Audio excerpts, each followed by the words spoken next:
an halaki madama alakira bancela alakira sirana ajorola akoko ale ninye ale beta o muhammad Allah subhanahu wa ta'ala ne taradun akobe ge chogodi masaba Allah subhanahu wa ta'ala ko kale tu halaki madama nube ga istighfaru ko qur'ane dono beya Allah subhanahu wa ta'ala ko qur'ane konnala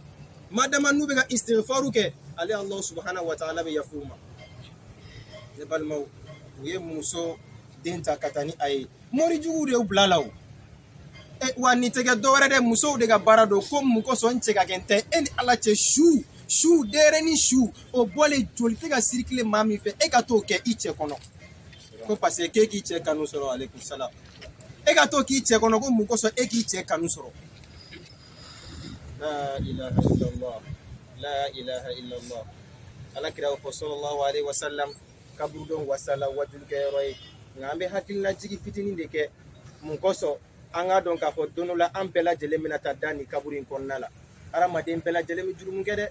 bela jele joni jurumu toy e ba ke ne ba ke olu ba ke an bela jele ba ke nga jurumu to la so here mai majumeri na jurumu ge na ba ka jurumu rekoni akele nga jurumu ke kerengena la muso wallahi mba fo aw muso de sira sabali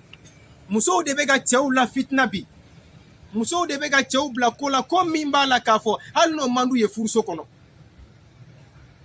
kadaka muso ko ale sinamuso ko fo ale ka yela sinamuso de sanfɛ so ani ala ye mini bisinamuso maw olu yɛrɛ ta ka fisa nka kan sinamuso maw olu de ta ka jugu n'a bɛɛ alors que e ni muso tɛ cɛ kelen kun an kɔni bɛ se ka min fɔ aw ɲɛna dɔrɔn o de ye kaburu don na alakira sallallahu alaihi wasallam a ko an ka to ka na kaburu ziyara ko kaburu ziyara in k'a bɛ an hakili jigin alikiyama jɔdon na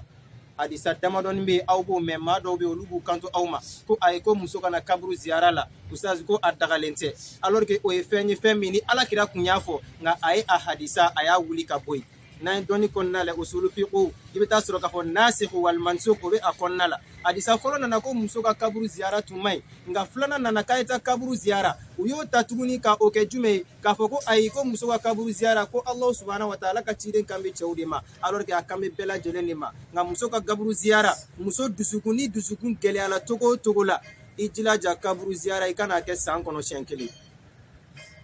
walima ni min dusukun y'a ye e tigilama y'a ye e tigilama la ilaha illallah ni y'a dɔn k'a fɔ i dusukun ka fɛgɛ halisa i jilaja san kɔnɔ i k'a kɛ siɲɛ fila ye san kɔnɔ i k'a kɛ siɲɛ fila i kana kaburu ziyara n bɛ kisa kunkurunin fɔ ka sɔrɔ ka nin kuma in kuncɛ an bɛ taa an ta yɔrɔw la ka d'a kan an man ka mɛn nin yɔrɔ in na tan ne balimaw